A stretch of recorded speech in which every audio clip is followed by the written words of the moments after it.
saya memberikan kata-kata ini.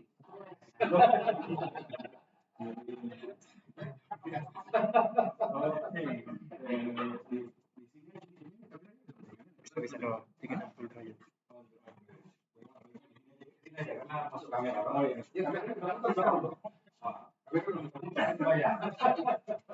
Kameranya ini harga sertifikat dosennya. Oh gitu loh. Hari ini belum dapat ini sertifikat dosen.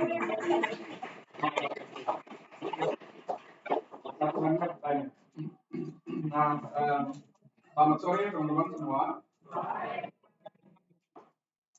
Kami bersyukur sekali hari ini ada nomine Mike Patawala,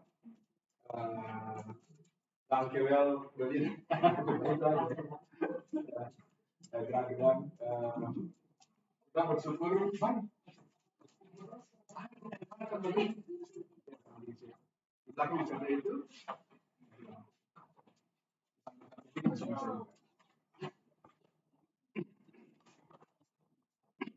Jadi kita bersyukur karena Mike bisa bersama dengan kita semua di sini untuk berbagi pikiran, pengalaman, bagaimana menjadi pendeta Indonesia di Belanda. Ada banyak tantangan, tapi juga ada banyak hal yang memberikan inspirasi bagi kita semua. Dan kegiatan ini sekali lagi teman-teman namanya Besi Berani. E-nya di kurung tengah, artinya kepanjangannya bincang santai bersama alumni Fakultas Teologi UKSU. Jadi namanya Besi Berani. Nah, Besi Berani ini juga filosofi bahwa alumni itu harus selalu dekat dengan kampus. Seperti di Besi Berani, ini selalu lengket, selalu dekat. Jadi karena itu filosofi Besi Berani selain namanya tadi, tapi Besi Berani dalam rangka melekatkan alumni dengan kampusnya. Karena salah satu kekuatan penting kita adalah hari ini alumni jauh-jauh dari Belanda datang bersama dengan kita semua berbagi pengalaman. Semoga pengalaman ini menginspirasi teman-teman untuk berpikir tentang hal berhubungan dengan ministry, tetapi juga satu waktu ketika teman-teman melayani di Jemaat, tapi kami juga di fakultas, kami juga dapat feedback berhubungan dengan kurikulum dan sebagainya ya. Jadi itu seperti ini sekarang. Karena itu kami mengucapkan terima kasih untuk teman-teman yang sudah mengurus ini, terutama Pak Gun yang merupakan koordinator mahasiswaan, alumni dan kerjasama kita, Kasisya, yang mengurus kegiatan ini dan berharap kegiatan ini terus berlanjut. Juga Domine kalau nanti ada di Indonesia lagi, kasih kabar saja untuk dari sini supaya bisa. Demikian, terima kasih. Semoga bisa menikmati diskusi yang banyak. Ya. Masih silakan. Jadi kalau kita mengundang beliaunya dari Belanda itu sangat sekali. Tapi karena beliau berkunjung ke Indonesia, kita tangkap beliau. Kita tangkap ya, jika kita bisa bertemu dengan kita. Dan memang topik yang kita bicarakan ini tentang Indonesia di Belanda, karena beliaunya ini punya profesi sebagai pendeta yang melayani ya orang-orang Indonesia di Belanda. Ada juga yang di Jerman. Pernah dari kami di KCW ada yang di Jerman. Ya, kerap kali pulang kami itu bapak kami ada di Jerman, bapak kami itu mereka itu support kami. Itu kita akan melihat bagaimana karakteristik orang-orang Muslim di Belanda. Berbeda dengan orang Indonesia asli. Mereka berdiaspora ya, bercampur dengan budaya Belanda yang sangat bebas ya. Juga sangat jauh dengan Indonesia gitu ya. Tapi nggak tahu gimana ceritanya Mas Michael ini sampai ke Belanda. Itu juga penting gitu ya. Ya. Karena cara yang penting kita bisa tempuh sampai ke luar negeri ya, apalagi bekerja. Ya. Karena kan kita kembali ke gereja asal. Ya. Di asal beliau dari gereja Maluku. sudah. Oke, ya. Luar biasa BBM ya. Baiklah, jadi kita akan memaparkan para pengalaman senior, nanti selebihnya kita bisa buka pikiran ya. Silakan Mas Eka ya. Oke, selamat sore teman-teman. Gimana kabar? Saya sedikit nervous karena harus bicara depan dosen-dosen saya dulu. Nah, tapi sebelum kita bicara, saya ingin kita bermain games. Kalian pernah dengar Kahoot? Pernah ya? Oke. Jadi sekarang coba buka handphone. Yang punya handphone, semua pasti punya handphone. Terus masuk ke pokoknya ketik aja kahoot.it. Kahoot ini KAHOOT. Klik itu, terus enter.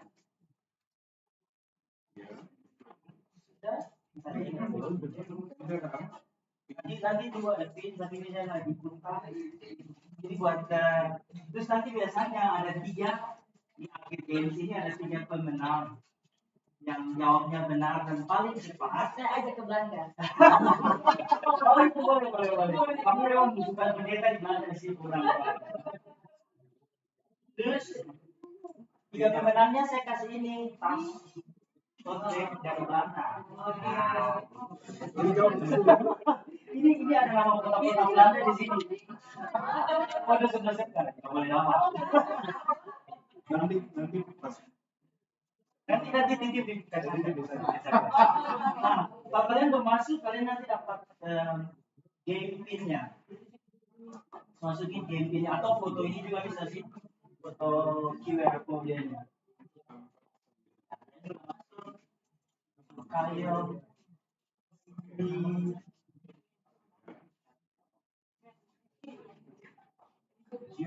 Jenny. Kita tunggu sampai semua udah masuk. Banyak juga ya. Kalau semua udah bilang biar saya list. Oke, ini Louis Vuitton ya? Mau dicoba Pak Gunawan. Itu IML tahu banget.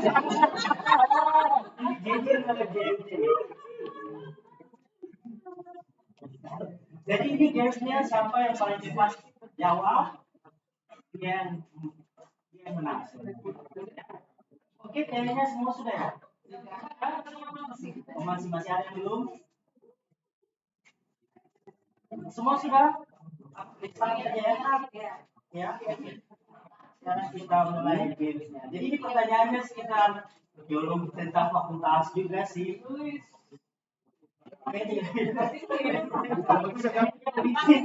Pasti IML kenapa? Oke guys, kita mulai ya. Jadi pertanyaannya dibaca, nanti ada pilihan, kalian klik aja jawaban yang menurut kalian itu benar.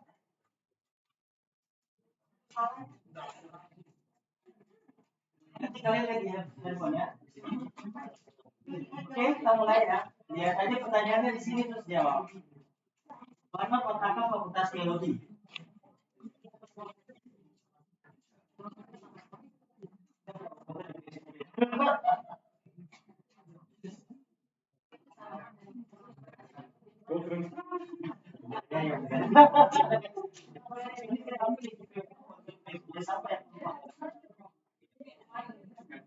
Oke, nah. Oh, ada yang salah. Sama kedua ada 3 orang yang salah ya. Next, merah marun ya.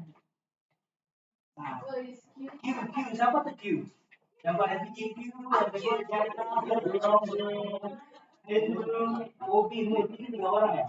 Berarti kita sini cuma 1 ya. Dekan Fakultas Teologi.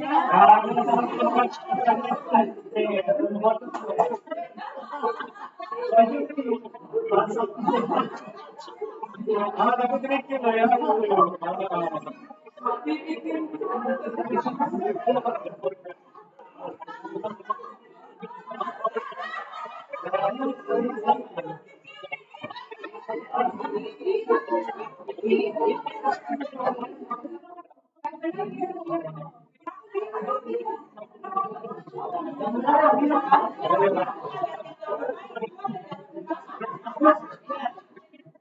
18 orang yang salah. Profesor Pendeta Sakit. Dan ketiga. Oke, next.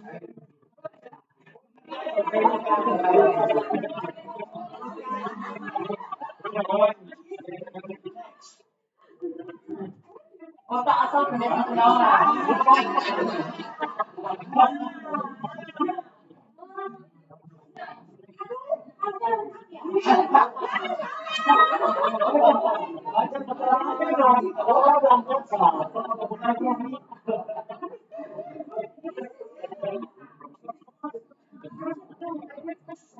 Yang benar malah.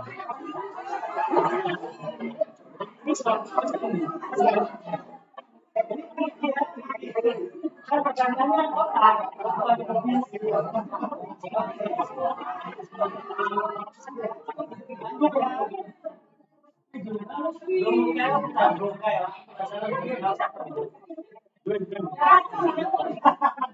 Kamu dan kepala fakultas teologi. Benar atau salah ini? Ibu Yati.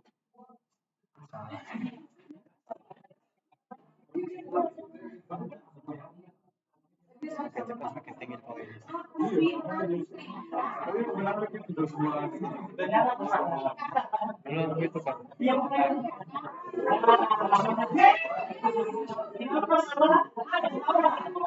Oh, hanya satu aja kan?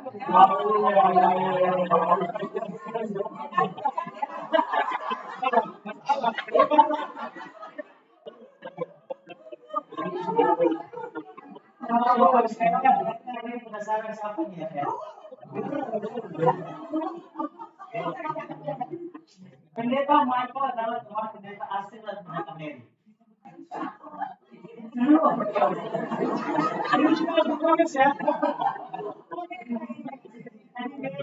Ini saya Astrid lah.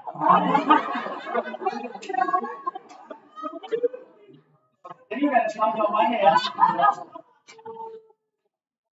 Ada yang salah juga. Jadi kami bertiga ini satu angkatan. Tapi mereka lebih pintar.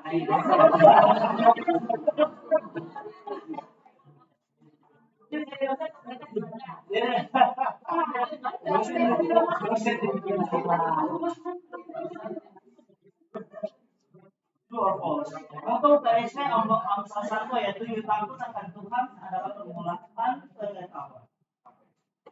True or false? Harusnya Amsal 1 ayat 7a.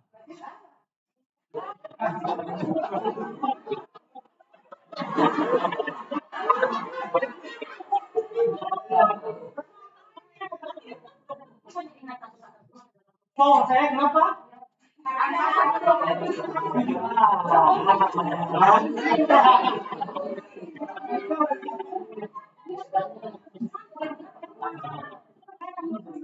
Jadi ada dua yang salah.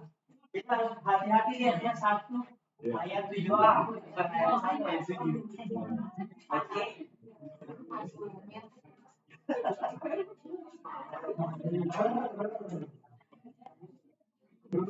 Sektor pertama UKSP.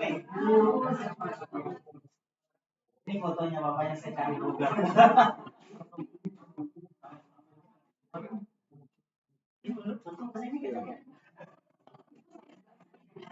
Berdasarkan Google. Kan ada kan di patungnya di bawah di perpustakaan. Nah, yang benar bukan menuju ke Perancis. Oh, yang Jadul ya. Jadi yang benar 10 orang.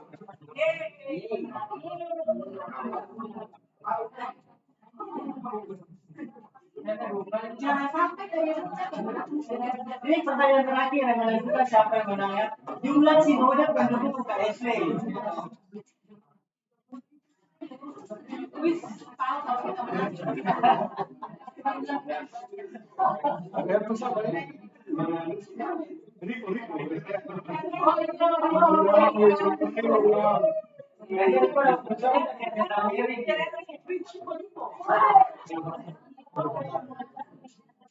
Ya, jadi yang benar adalah ada berapa? 18. Coba bilang salah satunya.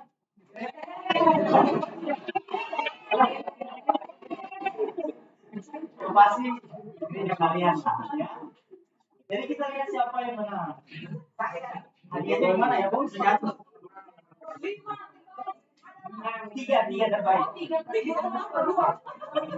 Yes, juara 3 siapa? Siapa tiga ini?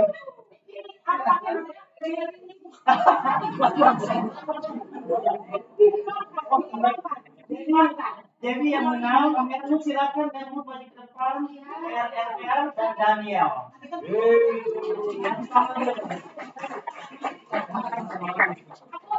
Nanti kamu kasih ke siapa aja lah. Oh iya.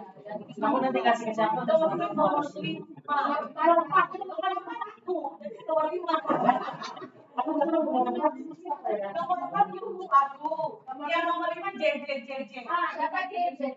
Oh, tadi itu. Ada lagi. Wah, aku nggak tahu siapa tadi nomor 5.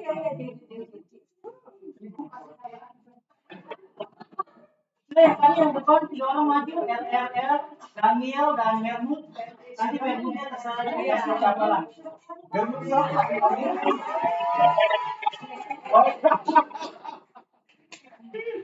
Karena mesti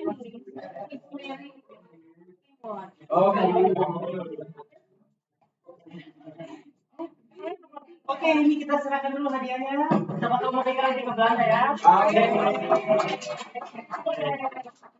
Terima kasih. Selamat. Sampai ketemu di Belanda ya. Oh iya ya, aku juga ikut. Ini namanya apa? Rico. Dari dirinya mana? DPD. Kamu?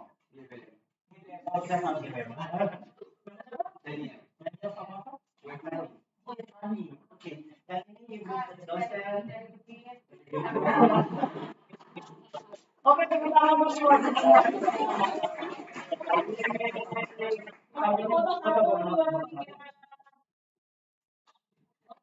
Yes.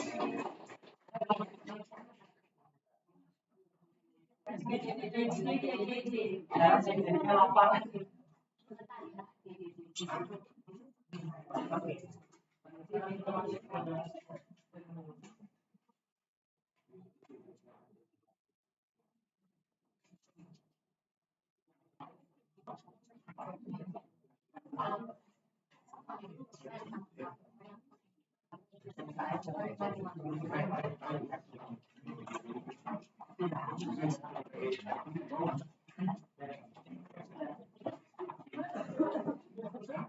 Oke teman-teman, jadi itu sedikit biar relax toh.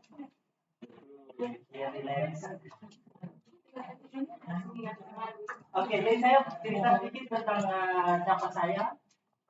Jadi saya namanya Michael Yudi, pendeta Michael Yudi Patawala. Saya lulusan dari Fakultas Teologi. Ini foto dengan anak sekolah minggu di gereja saya di Belanda. Lulusan Fakultas Teologi angkatan 2008. Sama yang nanti di pendeta Miri Luka dan di pendeta Astrid Lucy.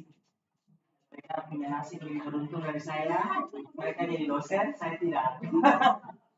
Kemudian saya tahun 2016 sekolah di Belanda di Vrije University in Amsterdam untuk Master of Arts in Religion and Theology. Terus lulus tahun 2017, saya pulang ke Indonesia kerja di Papua. Ada orang Papua di sini? Tidak ada ya?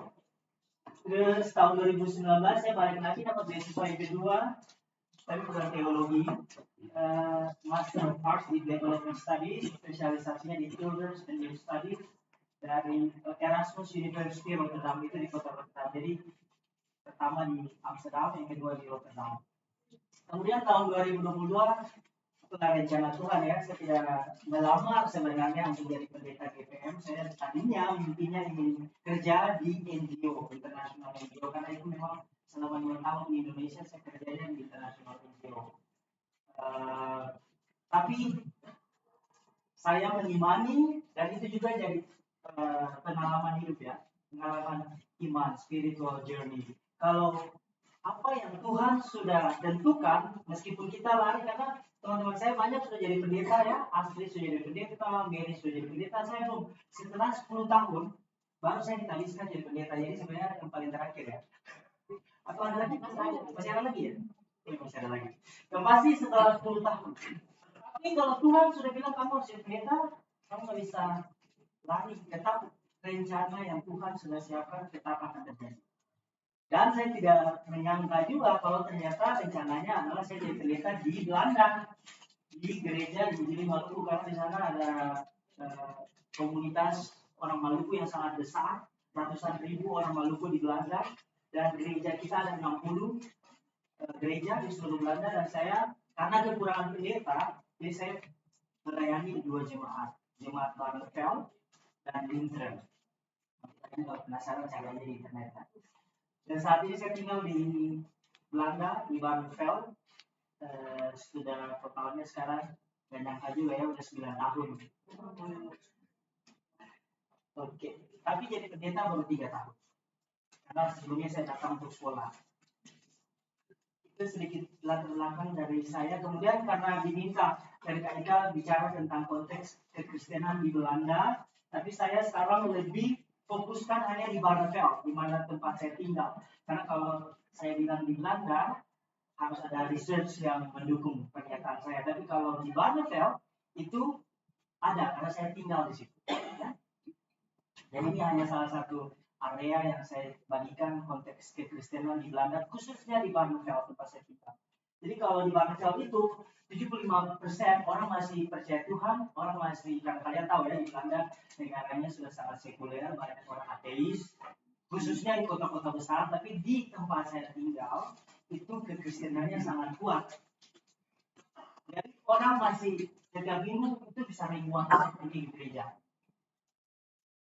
Kemudian Barneveld, kalau kalian nanti cari juga di Google, Barneveld adalah kota yang gereja Protestan terbesar di Belanda. Jadi gereja di mana-mana, kayak ketemu di Ampun begitu toh. Di sini ada gereja, di sini ada gereja, atau di Gambir. Nah, sama persis di Belanda. Jadi saya bersyukur sama kayak di Salatiga juga ya. Salatiga juga di Belanda, Salatiga kota dari mana? Hati dari mana? Saya juga senang tinggal sih di Salatiga karena kita kan bukan perfect ya. Kalau ini memang mereka perfect. Karena kan tinggal Salatiga kita nggak pernah benar dulu toh. Salatiga. Oke. Jadi itu konteks di Barneveld. Kemudian di konteks kekristenan di Barneveld sangat konservatif, padahal itu di Belanda. Jadi gereja reformasi yang ada itu salah satu gereja terbesar di Belanda. Kami Protestan, mereka gereja reformasi itu masih sangat konservatif, jadi nggak ada televisi di rumah. Tapi hari ini mereka nggak boleh punya televisi, mereka tidak boleh pakai kontrasepsi, jadi harus punya anak terus. Jadi anaknya 10, 13 gitu. Dan mereka kalau pergi gereja harus pakai baju hitam dan harus di bawah lutut kalau perempuan, nggak boleh ya. Jadi itu masih sampai hari. Dan perempuan harus pakai topi. Tapi kalau gereja saya, gereja Protestan Maluku, gereja Injil Maluku di awal-awal seperti itu juga. Tapi sekarang sudah bergeser, sudah progresif, jadi kita lebih terbuka. Mereka harus nikah di sana kan pernikahan, pemberkatan nikah di gereja itu juga sudah tidak lagi jadi sebuah keharusan. Tapi di gereja itu harus. Di kita, di saya selama jadi pendeta 3 tahun, saya baru memberkati baru 2 pasangan yang menikah. Yang lainnya hanya bilang apa? Tinggal bersama, sambun. Orang Belanda kan sambun. Jadi sekalian kawin. Tinggal bersama kayaknya enak juga. Oh ya. Jadi gitu teman-teman. Tapi gereja itu makanya Barneveld jadi salah satu kota yang sangat sangat kuat kekristenannya sampai hari ini. Jadi orang masih tak percaya Tuhan. Kalau kalian ke Amsterdam, kalau ke Dam itu udah lain, itu kota-kota yang sangat modern, mereka sudah banyak tidak percaya sama Tuhan. Kemudian ini saya menemukan ini gereja sini foto itu. Ini harus kita gini ya, sorry tadi baru saya bikin tadi pagi soalnya. Ini harusnya di jadi kalian lihat ini di gereja cantik, orang Maluku toh. Jadi ini kami ibadah etnik. Dan saya yang pertama melakukan itu. Jadi maksudnya, tapi ini bukan jemaat, ini bukan gereja saya, ini jemaat di Amsterdam. Jadi saya menemukan bahwa gereja diaspora di Belanda itu berfungsi sebagai tempat utama orang-orang yang merantau untuk mereka menemukan roots mereka, untuk mereka mengekspresikan identitas mereka, budaya mereka, iman mereka. Karena kan orang Belanda, orang Maluku yang tinggal di sana, mereka lahir di sana. Tapi mereka tetap rasa beda. Kan orang Belanda kan putih, sedangkan kita, kadang-kadang saya balik ke bahasa Maluku ya, bahasa Ambon. Jadi saya menemukan bahwa gereja yang ada di tempat perantauan, entah itu di Belanda, entah itu di Jerman, selalu jadi tempat karena hanya gereja orang bisa bicara bahasa kita sendiri. Kita bisa bicara bahasa kita bisa memakai baju daerah kita bisa menyanyi lagu bahasa kita bisa sampai sekarang di gereja-gereja Maluku ada beberapa gereja masih pakai suling.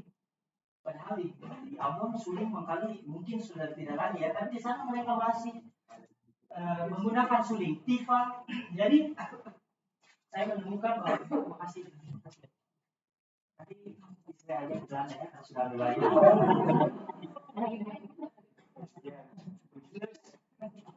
Jadi itu teman-teman, jadi saya menemukan bahwa gereja diaspora, gereja Indonesia yang ada di luar negeri adalah tempat untuk orang, jadi kayak museum gitu, jadi tempat untuk orang menemukan jati diri, menemukan roots, menemukan identitas, menemukan budaya, dan beribadah sesuai dengan roots mereka.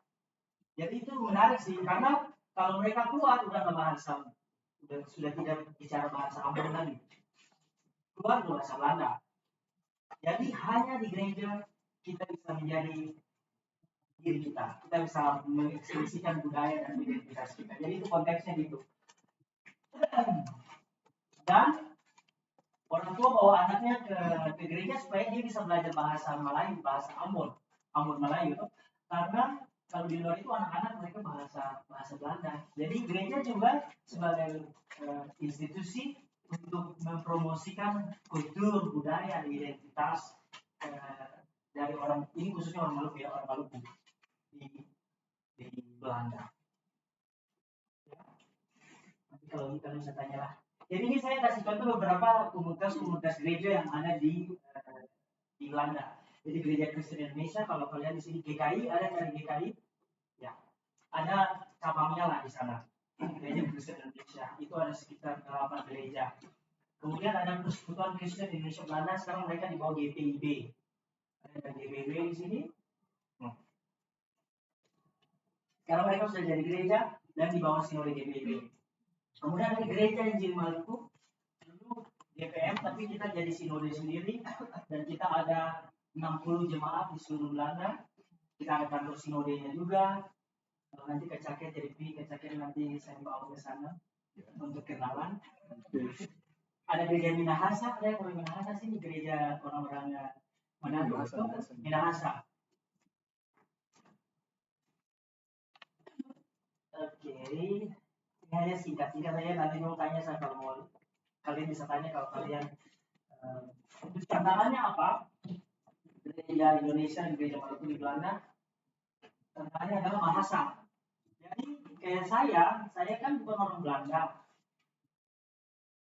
Saya bisanya hanya bahasa bahasa Melayu Ambon. Tapi sekarang gereja anak-anak muda mereka sudah menikah dengan orang Belanda. Jadi otomatis mereka tidak mengerti lagi kalau saya khotbah dalam pakai bahasa kayak seperti saya ada bicara ini, mereka nggak ngerti. Jadi saya harus berusaha untuk belajar bahasa Belanda supaya khotbah, pesan khotbahnya juga sampai kepada jemaat. Jadi salah satu kenapa gereja atau kekristenan di orang Maluku, saya cerita konteks Maluku juga sangat drop. Salah satunya adalah bahasa, khususnya anak-anak muda. Mereka bilang, oh kita pergi gereja, kita tidak tahu pendetanya bicara apa. Karena kebanyakan pendeta gereja yang di Maluku itu datangnya dari sini, dari Indonesia, karena mereka menikah dengan orang Maluku di Belanda. Jadi bahasanya jadi susah. Jadi anak-anak muda yang pergi mereka tidak mengerti. Jadi mereka bilang, ya kita pergi ke gereja, kita tidak mengerti pendeta bicara apa, kita menyanyi lagu-lagu dalam bahasa Indonesia, mereka juga tidak mengerti itu artinya apa. Jadi anak-anak muda semua keluar. Jadi kalau pergi gereja itu cuma yang orang-orang yang sudah tua gitu ya. Tapi puji Tuhan, saya pendeta, satu-satunya pendeta yang paling muda di gereja di Maluku. Dan kita kesulitan, makanya belum ada juga pendeta. Saya tahu dari sini ada yang berminat, ya kan. Jadi ya mungkin pendeta Musik connector. jadi karena saya berusaha keras untuk bahasa Belanda. Nah sekarang anak-anak muda kembali karena mereka bisa berkomunikasi. Jadi itu salah satu kenapa kekristenan juga yang kekristenan Indonesia di luar negeri kenapa drop karena bahasa. Mereka sebenarnya ingin pergi, mereka sudah dibaptis, sudah CD, tapi mereka tidak mengerti itu pendeta lagi bicara apa, menyanyi pun mereka tidak mengerti itu artinya apa. Jadi itu salah satu tantangan gereja, konteks gereja Indonesia atau kekristenan gereja Indonesia di luar negeri. Bukan di sana, mungkin di luar negeri juga negara lain, Jerman juga itu bahasa dia salah satu tantangan. Kemudian pendidikan iman keluarga juga merosot. Maksud saya adalah di Belanda itu kan kita tidak, orang tua tidak bisa memaksakan anak untuk harus. Kalau kita harus baptis, harus CD, katekisasi. Kalau mereka enggak. Jadi makanya banyak anak-anak yang sudah tua-tua baru baptis karena mereka mau menemukan diri dulu. Dan orang tua tidak bisa memaksakan. Jadi itu salah satu juga yang jadi tantangan. Banyak orang tua yang cerita dengan saya sampai menangis juga karena mereka ingin lihat anaknya CD, mereka ingin lihat cucunya baptis, tapi sampai saat ini tidak terjadi karena di Belanda tidak boleh paksa. Jadi anak yang harus memilih dia mau percaya Tuhan atau tidak. Tapi saya juga bilang bahwa itu sebenarnya juga orang tua tidak usah maksa. Tapi bagaimana cara kita untuk membuat anak mengenal Tuhan dan bertumbuh dalam iman. Jadi itu salah satu tantangan. Jadi banyak anak muda yang tidak mengenal Tuhan karena orang tuanya tidak melakukan itu. Jadi orang tuanya bilang, ya di sini budayanya begitu, pendeta anak boleh pilih sendiri, jadi kita tidak boleh paksa. Tapi menurut saya memang betul budayanya yang kita kan orang dari sana, kita harus tetap memperkenalkan iman pada anak-anak kita. Tapi itu salah satu konteks kenapa kekristenan juga di luar negeri yang Indonesia jadi menurun karena itu. Kalau di sini harus, di sana tidak harus dan tidak boleh orang tua paksa. Kemudian gap antar generasi ini juga karena bahasa. Kalau kita tahu tahun 51 orang Maluku datang ke Belanda, itu semua orang Maluku. Kemudian generasi kedua masih orang Maluku, mereka mulai menikah dengan orang Belanda. Terus bahasa mulai itu generasi ketiga, 4, 5 sekarang sudah otomatis sudah tidak kenal bahasa kita lagi. Jadi mereka hanya bisa bahasa. Jadi akhirnya gap language barrier jadi bikin gap juga. Makanya di gereja kita lihat semuanya cuma orang tua-tua, anak muda tidak ada. Tapi ini saya punya pengalaman ketika bahasa. Jadi bahasa itu seperti jembatan. Bahasa ini juga dipakai Tuhan untuk jadi jembatan untuk mempersatukan antar gap yang generasi yang ada gap itu. Jadi itu kira-kira konteksnya. Nanti kalau kalian mau tanya boleh. Saya rasa kayaknya sudah ya. Kira-kira itu mungkin kalau kalian mau bertanya, ada diskusi, saya silakan. Mungkin ada yang saya lupa atau apa karena salah silakan. Iya, saya menarik teman-teman dari kita tadi melihat bahwa persoalan bahasa pendidikan itu ya, dunia sekuler yang sangat kuat sekali. Di sini belum sampai ya sekuler belum sampai. Kalau sekuler bisa mati dia. Sana masih bebas ya. Tentu akan terjadi ketegangan ini. Pengaruh nggak budaya ini. Apa aja? Iya, betul. Silakan teman-teman yang pertama, pakai banyak. 1, 2, 3, oke. Satu dulu. Kalau dari ya terima kasih.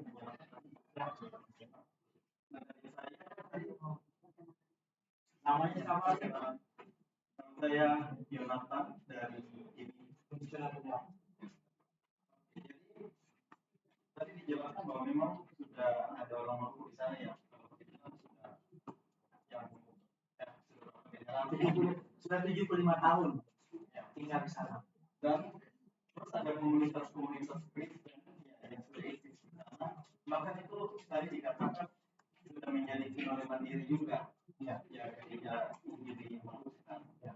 Nah, yang ingin saya tanyakan apakah tidak pernah terpikirkan bagaimana mempertahankan eksistensi bahasa itu dengan cara misalnya dibuka sekolah-sekolah khusus untuk mempelajari bahasa daerah sehingga tidak kehilangan identitas bahasa, atau mungkin dibuatlah Alkitab khusus yang dimana itu juga ada 2 bahasa Belanda dan juga bahasa Maluku, dan jadi saling terkait. Di awal buka untuk ini sekolah entah itu dalam bentuk ya, yang ada dari sinode, jadi formal dari sinode, atau jadi sehingga ada ruang-ruang di mana mereka tetap mempertahankan identitas mereka dalam tanda kutip terkait dengan bahasa sehingga ke depan tidak sampai kehilangan identitas. Terima kasih Jonathan. Yang mengenai Alkitab kita sudah punya juga ya, kayaknya. Tadi cuma perjanjian baru, Alkitab janji baru. Yang dari GPM ke situasi dari GPM kita beli juga di sana. Kemudian yang mengenai bahasa banyak juga sih kelompok-kelompok yang untuk les supaya mereka bisa belajar bahasa dan juga online. Tapi itu kembali lagi kan mereka mau praktek nggak? Karena setelah les mereka ketemu lagi dengan kerja, sekolah semuanya bahasa Belanda kan. Jadi itu tantangannya di pribadi, dia mau tidak menggunakan bahasa aslinya dia. Tapi yang kamu bilang kita sudah lakukan. Terima kasih. Oke, yang kedua. Sebutkan apa ya? Saya Joey, saya juga dari GPM. Berbicara tentang konteks masyarakat yang ada di Belanda, saya juga salah satu orang yang memiliki keluarga di Belanda akibat penjajahan. Nah, jadi itu hanya perkenalannya. Pertanyaan saya itu, saya penasaran dan ingin tahu tentang Jakarta Maestro itu menjadi pendeta ditabiskan itu di GPM atau di biasanya ditabiskan di sana di gereja Injili Maluku. Karena waktu saya pergi sekolah saya masih belum pendeta, jadi saya di sana. Jadi ditabiskan oleh sinode gereja Injili Maluku. Tapi asal gereja saya gereja GPM, kan dibaptis di sini di GPM Saparotio di Samawa. Jadi ya ditabiskan saat ini saya ditabiskan tahun 2022. Jadi sekarang sudah 3 tahun jadi pendeta di gereja Injili Maluku. Oke, terima kasih. Perkenalkan nama saya Jody Samalo, dari GPM juga. Hal yang paling saya rasa ingin tahu saya sangat tinggi itu mengenai Messi itu. Jadi kan kalau bicara masyarakat Maluku di Belanda tidak terlepas dari RMI sama sekali. Ya. Oleh sebab itu pertanyaan saya yang muncul adalah bagaimana peran gereja di situ itu mendukung atau menentang dari gerakan separat di situ, karena kalau bicara sekarang kami di Maluku sekarang sudah ini itu sudah sama sekali. Ya. Tapi di Belanda itu sangat berkuat. Terima kasih. Oke. pelajaran sama RMS karena di negara Belanda adalah negara yang mendukung freedom, jadi mereka dibebaskan untuk mengekspresikan identitas mereka dengan misalnya bendera. Jadi di Belanda itu ada kampung Ambon. Kita biasanya kampung Ambon dalam bahasa Belanda dibilangnya Moluksewaard. Jadi Moluksewaard itu jadi dibikin oleh pemerintah Belanda, satu lokasi ada rumah-rumah untuk yang tinggal itu hanya orang Maluku. Ada gerejanya di sampingnya dan ada dibilang speaking, tapi kalau ketemu apa bilang Baileu. Jadi selalu ada konsepnya kayak tiga tunggu itu orang Ambon. Jadi itu selalu ada. Jadi kayak saya tinggal di Barneveld, tapi kebetulan saya tidak tinggal di dalam kompleks kampung Ambon itu sebenarnya ya apa? Jadi saya tinggal dekat situ. Tapi di sini kampung Ambon, di sini gerejanya kayak ketemu kayak kita lah di Sabarua misalnya rumah terus ada gereja ada gereja. Jadi itu sama persis juga di Belanda. Dan kemudian soal RMS, tadi saya sudah bilang negara Belanda adalah negara yang mendukung freedom. Jadi mereka diberikan kebebasan untuk mengekspresikan itu. Peran gereja adalah gereja sudah melepaskan diri dari politik. Jadi gereja tidak mendukung lagi, tapi kita setiap kali makan RMS itu tanggal 25 April. Tanggal 24 April biasanya gereja-gereja dibilangnya ibadah tanah air. Jadi ibadah untuk mensyukuri, mengingat perjuangan dulu yang orang-orang generasi pertama yang bilang ini militer. Nah, saya juga memimpin ibadah itu karena kan itu jemaat saya, toh. Tapi saya lebih membawa pesan kepada mereka bahwa melihat bahwa kan mereka banyak yang tidak menerima untuk datang ke Belanda. Pokoknya dia masih ada trauma, masih ada kekecewaan, masih ada rasa marah dari apa yang terjadi. Tapi saya lebih memberikan pesan teologis bahwa coba kita lihat itu adalah rencana Tuhan. Bahwa mereka harus tinggal di Belanda dan sekarang sudah 75 tahun. Kalau Tuhan waktu itu cuma bilang 6 bulan dan kalau Tuhan suruh mereka balik, pasti juga balik. Tapi hal itu tidak terjadi. Jadi mereka sekarang tinggal sudah 75 tahun di Belanda dan orang Maluku di Belanda ratusan ribu. Dan yang tadinya datang beberapa 11.000 atau 12.000 tahun 51 sekarang udah puluhan atau ratusan ribu. Yang sudah beranak juga 25 tahun di Belanda. Lagi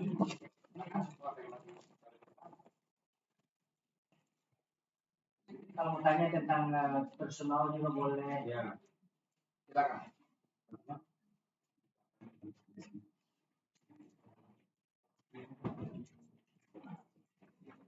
Tidak ada yang boleh kita di Belanda. Silakan. Namanya. Oh ya, oke. Nama itu lagi bedanya mana? Oh ya. Boleh berdiri masuk. Baik, Bapak. Michael MM.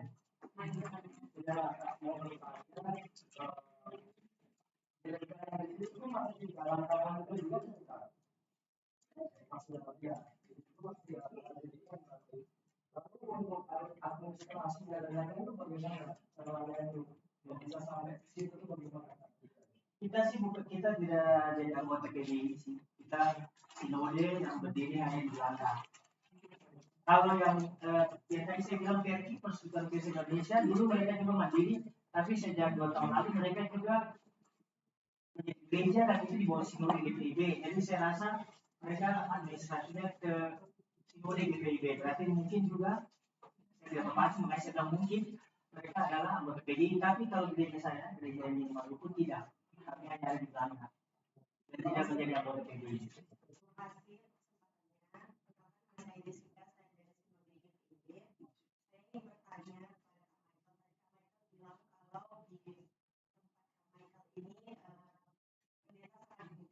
Ya. Nah, apakah kakak menjalani masa karis di sana selama di sana sebelumnya dilanjutkan atau diteruskan jadi pendeta? Ya, saya waktu saya masuk, waktu mereka minta saya untuk jadi pendeta, sudah ada 4 orang yang dikaris duluan. Jadi saya masuk bulan Februari terus bulan Juni dikariskan. Jadi ikut yang mereka 4 itu, tapi setelah itu saya tidak langsung ditempatkan jadi pendeta jemaat, tapi saya diminta untuk melakukan research di seluruh gereja di Maluku. Ya, saya waktu itu pergi ke 50 gereja tiap hari Minggu untuk bicara dengan orang tua, anak-anak, dengan remaja, pemuda untuk menemukan mereka maunya apa. Sekarang kan kita mendengar suara dari jemaat.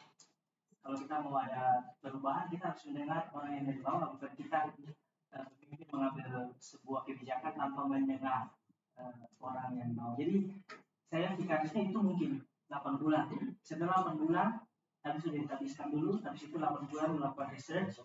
Setelah itu saya keluarkan laporan research saya, baru di sini saya ditempatkan di Akademi Badan Health Lutheran. Ya, silakan. Lagi, silakan.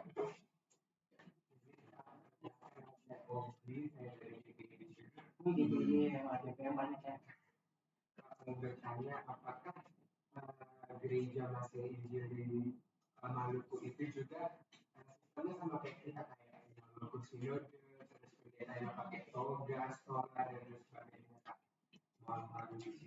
Ya, sama persis. Sekarang kita itu kan sebenarnya GPM, cuma karena pergi ke sana tidak boleh ada sinode yang di luar Indonesia. Jadi kita akhirnya bukan kita pertama itu datang tahun 51 terus 52 mereka mendirikan gereja. Jadi sebenarnya hal pertama yang orang Maluku lakukan di sana adalah mendirikan gereja. Jadi sebenarnya Tuhan gereja itu sebenarnya jadi sentral bagi komunitas yang ada di diaspora yang ada di luar negeri.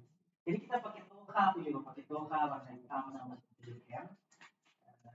Siapa tadi stola juga, tapi di sana bebas. Jadi ada pendeta juga yang pakai toga dan itu boleh. Saya pakai baju Ambon, baju kebaya dansa, ada banian itu boleh.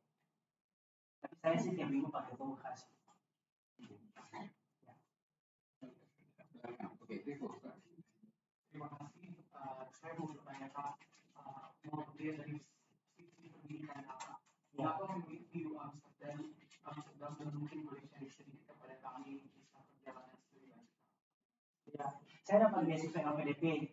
Jadi mungkin ada kalian yang ingin melamar beasiswa LPDP, silakan. Itu juga LPDP. Jadi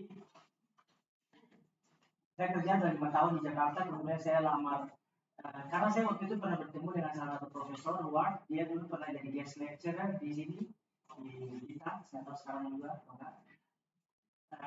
Terus saya kontak dengan dia, jadi kita berani aja kontak, takut meskipun waktu itu bahasa Indonesia ada bilang sakit kepala malah hantam saja. Terus sebenarnya dari dia, jadi dari dia saya tukar pikiran, dia kasih jalan untuk bagaimana lamar sekolah. Salah satu tantangan waktu saya lamar sekolah adalah bahasa Inggris. Jadi saya waktu itu tes 4 kali IELTS, 2 kali TOEFL, jadi 6 kali bayangkan. Itu udah berapa juta tuh dan stres,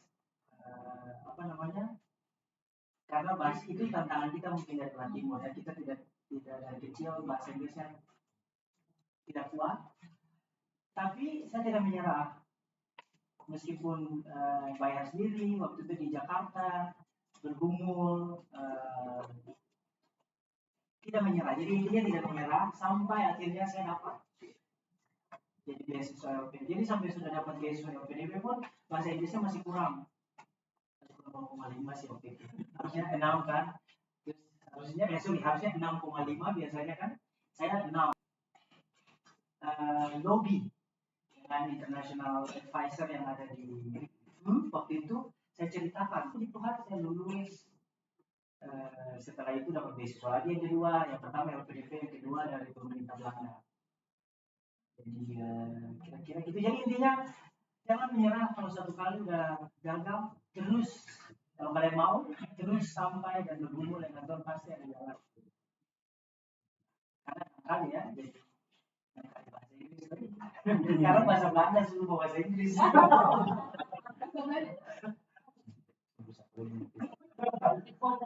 Kau ya. Gitu sih. Terima kasih. Ada lagi? Mungkin di belakang bisa berdiri supaya kelihatan. Di belakang berdiri aja. Ya, supaya kelihatan. Oh, oke.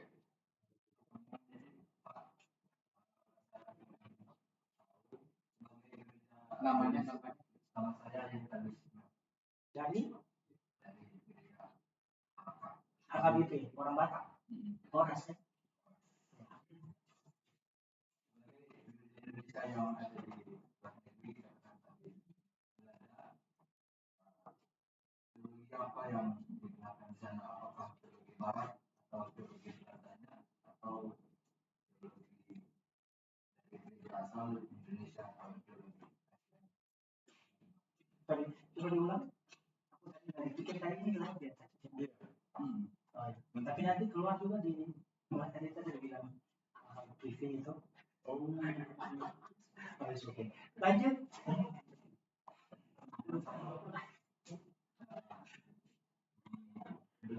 Ya. Ya. Semoga boleh. Nanti coba. Ya.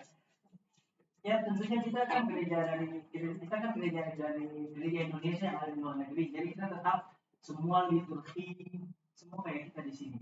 Liturgi, baptisan, apalagi CD, semua persis sama.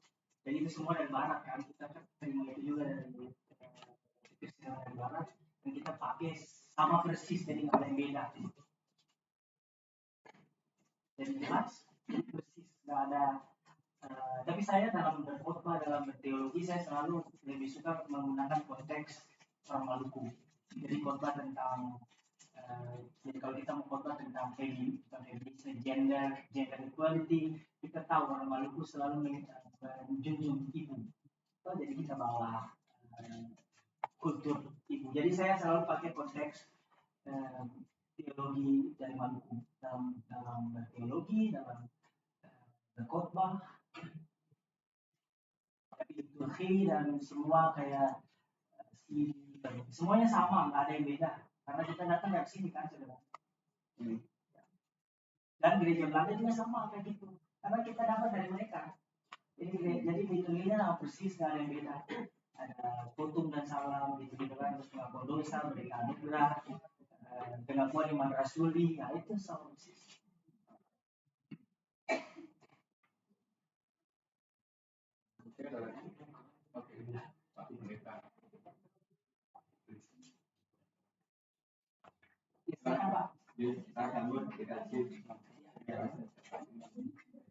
Teknologi di Belanda masih lebih jauh lebih tinggi atau bagaimana pemanfaatan teknologi di gereja yang Ya sebenarnya kalau secara teologi justru di sini lebih dalam gereja ya. Saya waktu datang waktu itu masuk gereja di Ambon, kita di Paulus, waktu itu di Joseph Camp, sangat modern. Kita malah nggak ada kayak gitu. Kita cuma ya sini di sini ada syuting syuting itu jadi orang bisa nonton dari semua. Pokoknya lebih advance lah. Padahal ya of course di Belanda negara advance country, mereka kalau untuk kantor bisnis mereka sangat advance. Tapi kalau gereja yang saya layani, kita masih pakai yang cara konservatif. Jadi ibadah orang duduk secara fisik. Hanya satu gereja kita yang pakai online itu di Amsterdam. Mereka sampai sekarang ada live stream setiap minggu. Misalnya COVID kemarin? Ya kalau COVID kemarin semuanya online. Tapi setelah COVID semuanya stop, kembali ke pertemuan fisik. Karena bagi kami di diaspora di luar lebih enak sih bertemu fisik, bisa bicara bahasa, bisa ya kebersamaan lah, kebersamaan. di daerah perantauan jadi kayak rasanya lain, makan kita, ngomong bahasa kita, menyanyi bahasa kita, dansa jogetnya kita, baju dan itu atau kobel. Jadi itu salah satu ya, itulah gereja juga jadi tempat untuk itu, untuk mengekspresikan budaya. Di luar itu enggak, di luar itu kan semua udah Belanda kan, bahasa Belanda, apa makan, bahas semuanya lah sistem. Hanya di gereja kita kembali kepada roots kita.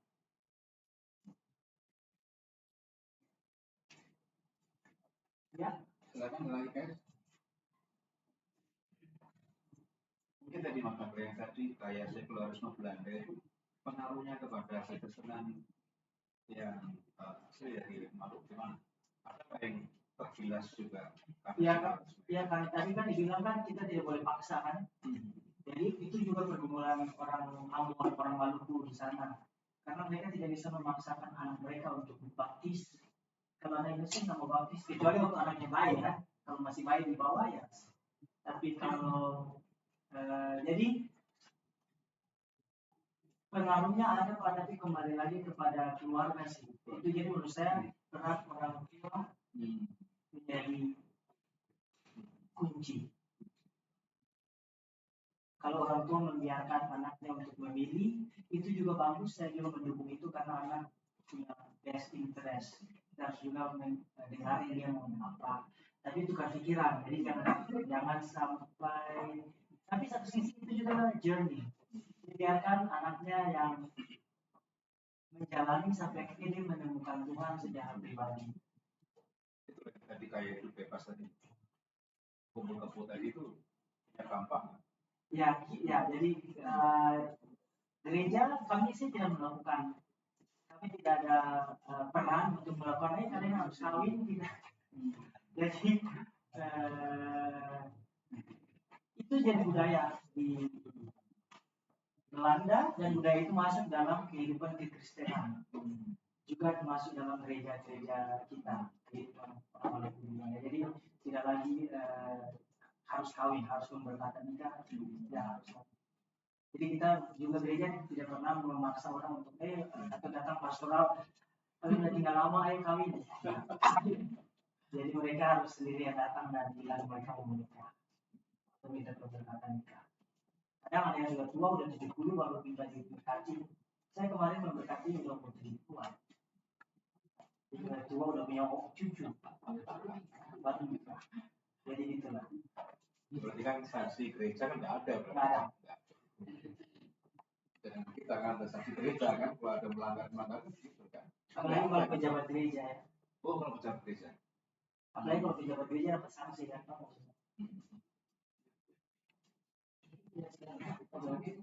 Oke, silakan. Terakhir, dia benar terakhir. Terima kasih. Oh, sudah pendeta. Saya dari Makassar. Oh, orang Batak juga. Terima kasih. Saya tadi berpikir gereja Indonesia di Belanda itu punya semangat penginjilan. Supaya saya memahami seperti planting church. Apa sorry? Planting church ya.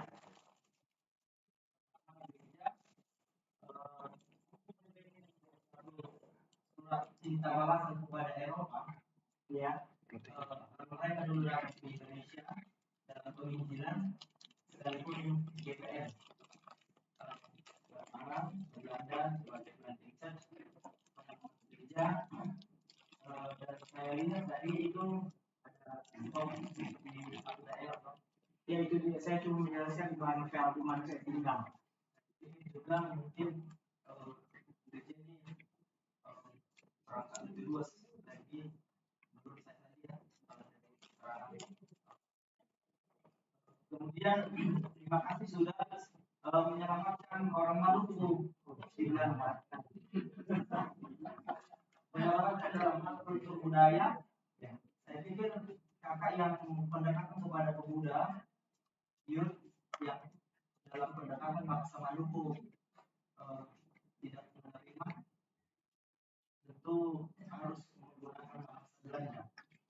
Dan itu merupakan keselamatan pertama untuk mengajarkan mereka kembali bahasa Belanda, bahasa Maluku.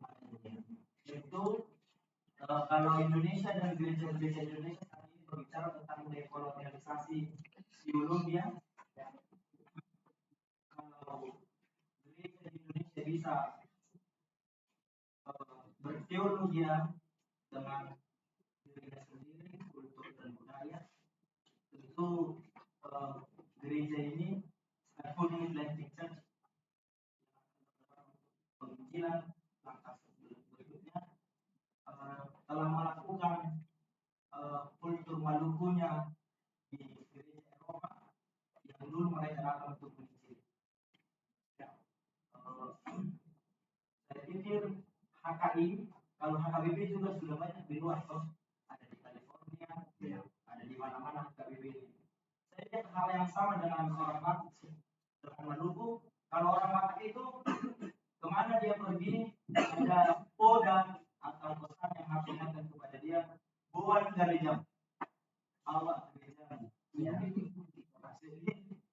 kalau dia pergi kemana-mana, dia harus ingat. Saya tidak tahu kalau orang Batak yang tidak boleh nasihat ini. Jadi HKI juga punya semangat sebut penginjilan. Tapi setelah saya lakukan, rupanya bukan penginjilan, tetapi planting church. Ada di Kalimantan, tetapi juga ke Timor, ke Papua, tetapi karena berbenturan dengan Perda, akhirnya penginjil, disebut penginjil, tetapi untuk menanam gereja, kita kembali dari Kalimantan, yang dilakukan HKI dalam program gereja. Tapi dengan tantangan tadi, saya berpikir, apakah memang GPM punya semangat penginjilan ke Belanda? Banyak tidak. Orang Maluku yang pergi ke Belanda, dia punya rindu gereja di sana, dia bersekutu berkumpul dengan sepakat, ayo ya, kita bentuk gereja, kemudian pelayan dihadirkan. Gitu. Ya. Jadi gereja punya role yang sangat penting buat diaspora untuk kekristenan yang ada di luar negeri, Kristen Indonesia yang ada di luar negeri. Gereja punya jadi sentral karena dari situ, karena gereja, kalau nggak ada gereja nggak ada, kita nggak bertemu, kita nggak berkumpul diaspora. Hanya gereja yang mempersatukan, dan di situ kita merayakan budaya kita, identitas kita. Dan saya senang apa kamu tadi bilang tentang decolonizing. Kita sebenarnya gereja Maluku, kita sebenarnya prinsipnya kita juga decolonize karena kita tidak dibawa gereja Protestan Belanda, PKN, Protestan Netherlands, dan kita berdiri sendiri. Kita bangun sinode sendiri, kantor sinode sendiri, karena kita tidak mau ikut di detail, lu harus gini. Nah, kita punya sendiri, kita punya teologi dari konteks berteologi orang Maluku. Kita tetap pakai lagu-lagu kita, bahasa kita, pakaian adat kita. Jadi itu sebenarnya bagian dari decolonizing. Karena kan kita kebanyakan mau sama seperti orang Barat, Eropa, ya. Kita ingin mengimitasi mereka karena kita anggap mereka yang paling hebat, paling pintar, paling segalanya. Nah, sekarang kita juga harus menunjukkan, di gereja juga harus menunjukkan bahwa kita juga eksis, khususnya gereja Maluku ya. Dengan saya masuk ke konven-konven persekutuan gereja yang ada di Belanda, di situ saya sendiri orang Maluku, di situ juga saya mempromosikan dan memperkenalkan, dan kita akhirnya punya ibadah bersama, jadi gereja-gereja Belanda, dan kita punya gereja bersama, dan di situ kita pakai alat musik kita, pakai tifa, ada pakai baju, dan mereka senang sekali. Orang Belanda jadi wow, mereka sangat terpesona dengan budaya kita.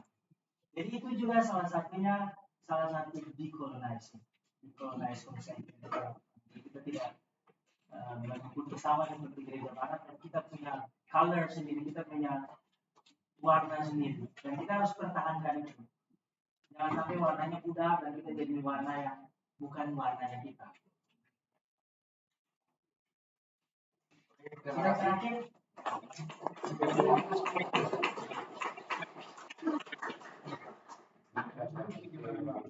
Kita banyak mendapatkan inspirasi ya.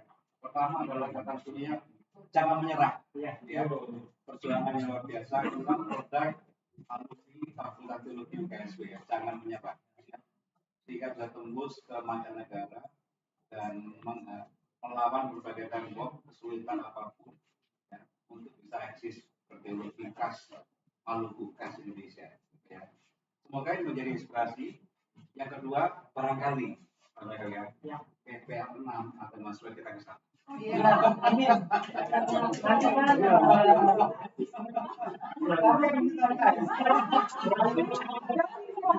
Jadi mampir sekaligus nanti kan mau dengan sebagainya. Nanti bikin yang mungkin masih bis itu. Jadi kita kirim namanya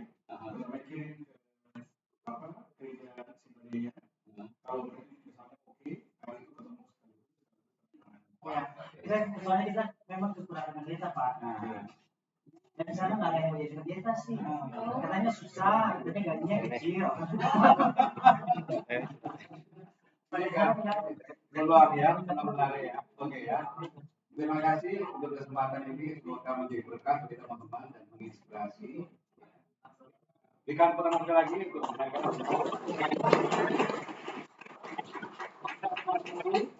Dan mohon perkenan Kak Ika untuk doa sama-sama dari Amor ya. Sungguh. Mari untuk bersama. Ya, oke, semoga semua tercerahkan dan termotivasi untuk menyelesaikan kuliah dulu.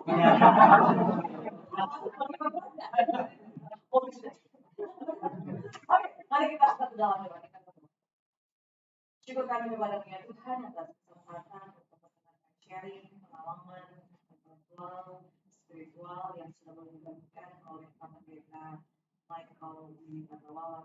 Tuhan memberkati kiranya itu boleh menjadi inspirasi bagi teman-teman yang hadir, memotivasi mereka untuk do their best dan menyelesaikan kuliah dengan baik dan bisa menempuh masa depan yang cerah di hadapan mereka. Kami berdoa untuk Pak Pendeta Mike dalam perjuangan, dalam pergumulan di Belanda, dan terus memberkati Pendeta Mike di dalam masa liburan juga nanti di Indonesia dan juga memberkati menolong dan perjuangan yang selamat nanti ketika harus kembali ke Belanda. Dan berdoa untuk semua yang menjadi harapan pergumulan Pendeta Mike, kami sangat senang dalam tangan Tuhan dan terus meyakini bahwa Tuhan menjadikan segala sesuatu indah.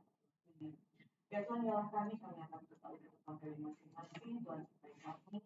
Dan ketika kami juga akan mengakhiri hari ini dengan istirahat malam sebentar lagi, Tuhan menolong kami, jaga supaya kami, supaya esok pagi kami dibangunkan dengan tubuh yang sehat, dengan pikiran yang segar, mendapat pelajaran dalam kemuliaan Tuhan. Ini kami ya Tuhan, semua kami yang terlibat, kami naikkan syukur kami hanya dalam tangan pengasihan Tuhan saja. Di dalam nama Tuhan Yesus Kristus, sumber hidup kami, sumber hikmat kami berdoa dan bersyukur. Amin. Bersama dengan kita untuk bersama.